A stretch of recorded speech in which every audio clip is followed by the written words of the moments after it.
Kozhikode railway സ്റ്റേഷനിലേക്ക് കോൺഗ്രസ് നടത്തിയ പ്രതിഷേധ മാർച്ചിലുണ്ടായ സംഘർഷത്തിൽ 300 പേർക്കെതിരെയാണ് കേസെടുത്തിരിക്കുന്നത്. DCC president advocate K Praveen Kumar അടക്കമുള്ളവർക്കെതിരെയാണ് കേസെടുത്തിരിക്കുന്നത്. രാഹുൽ ഗാന്ധി അയോഗ്യനാക്കിയതിൽ പ്രതിഷേധിച്ച് ഇന്നലെ രാത്രിയായിരുന്നു മാർച്ച് നടന്നത്. വിവരങ്ങളുമായി റിയാസ് KM ഉണ്ട്. റിയാസ്, വലിയ രീതിയിലുള്ള പ്രതിഷേധം ഇന്നലെ നടന്നു. എന്നാൽ ആ പ്രതിഷേധത്തെ അടിച്ചമർത്തുന്ന തരത്തിലേക്കുള്ള നടപടിയിലേക്ക് കടന്നിരിക്കുന്നു, അല്ലെങ്കിൽ പോലീസ് വലിയ രീതിയിലുള്ള അടിച്ചമർത്തൽ ഈ മാർച്ചിനെതിരെ നടത്തിയിട്ടുണ്ട് എന്നുള്ള തരത്തിലുള്ള വിമർശനങ്ങൾ ഉയർന്നു വരുന്നു. ഇപ്പോൾ 300ഓളം പേർക്കെതിരെ കേസെടുത്തിരിക്കുകയാണ്. വിശദാംശങ്ങൾ എന്തൊക്കെയാണ്?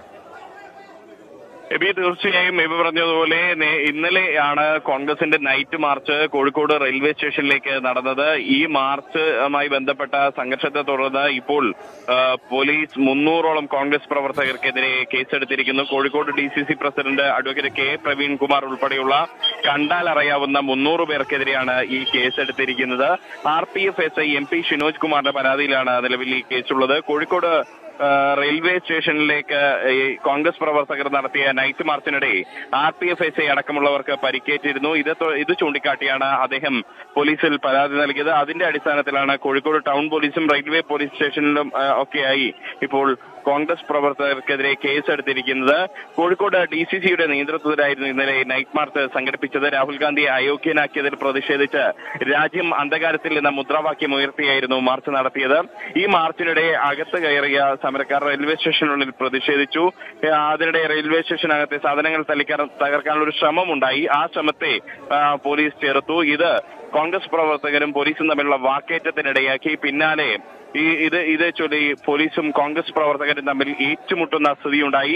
ഇതേ തുടർന്നാണ് പോലീസ് ലാത്തി വീശിയത്. ലാത്തി വീശുന്നതിനിടെ ലാത്തിയടിയേറ്റ് Congress DCC president advocate K Praveen Kumar അടക്കമുള്ളവർക്കെതിരെ അടക്കമുള്ള ആളുകൾക്ക് പരിക്കേറ്റിരുന്നു. തുടർന്ന് പ്രവീൺ കുമാറിനെ കോഴിക്കോട് ബീച്ച് ആശുപത്രിയിൽ ഉൾപ്പെടെ പ്രവേശിപ്പിച്ചിരുന്നു. അതിനുശേഷമാണ് ഈ സംഭവത്തിൽ നിരവധി കോൺഗ്രസ് പ്രവർത്തകർക്കും ഒപ്പം പോലീസുകാർക്കുമെല്ലാം പരിക്കേൽക്കുകയും ചെയ്തിരുന്നു. അതിന് പിന്നാലെയാണ് ഇപ്പോൾ 300ഓളം കോൺഗ്രസ് പ്രവർത്തകർക്കെതിരെ പോലീസ് കേസ് രജിസ്റ്റർ ചെയ്തിരിക്കുന്നത്.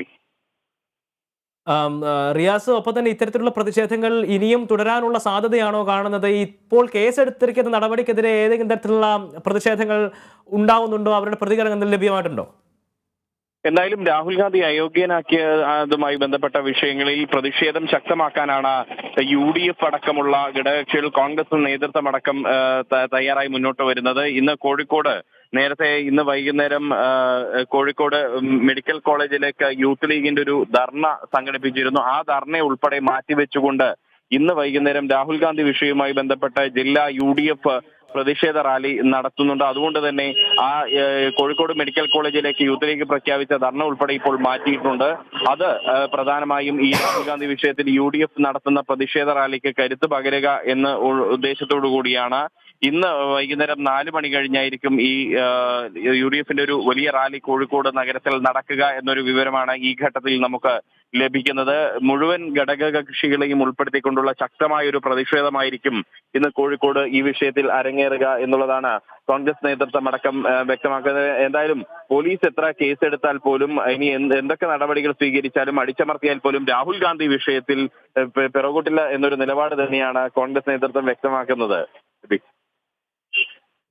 രാഹുൽ ഗാന്ധിയെ അയോഗ്യനാക്കിയ സംഭവത്തിൽ വലിയ രീതിയിലുള്ള പ്രതിഷേധങ്ങൾ രാജ്യവ്യാപകമായി തന്നെ നടക്കുകയാണ്. കഴിഞ്ഞ ദിവസം കോഴിക്കോട് റെയിൽവേ സ്റ്റേഷനിലേക്ക് നടത്തിയ കോൺഗ്രസിൻ്റെ മാർച്ചിൽ വലിയ രീതിയിലുള്ള പ്രതിഷേധങ്ങൾ ഉണ്ടായിരുന്നു. നിരവധി ആളുകൾ അണിനിരുന്ന മാർച്ചിനെ റെയിൽവേ പോലീസ് അടിച്ചമർത്തുന്ന തരത്തിലേക്കുള്ള നടപടികളിലേക്ക് കടക്കുകയായിരുന്നു. 300 പേർക്കെതിരെയാണ് ഇപ്പോൾ നിലവിൽ കേസെടുത്തിരിക്കുന്നത്. ഇന്ന് വൈകുന്നേരം കോഴിക്കോട് UDFന്റെ ബഹുജന മാർച്ച് തന്നെ ഇന്ന് ഈ ഒരു വിഷയത്തിൽ സംഘടിപ്പിക്കുകയാണ്. രാഹുൽ ഗാന്ധി അയോഗ്യനാക്കിയ സംഭവവുമായി ബന്ധപ്പെട്ട് വലിയ രീതിയിലുള്ള പ്രതിഷേധം നടക്കുന്നു. അതിൻ്റെ ഭാഗമായി UDF പ്രതിഷേധവുമായി തെരുവിലേക്ക് ഇറങ്ങുകയാണ്. ഇന്ന് വൈകുന്നേരമാണ് കോഴിക്കോട് UDFന്റെ പ്രതിഷേധം സംഘടിപ്പിച്ചിരിക്കുന്നത്.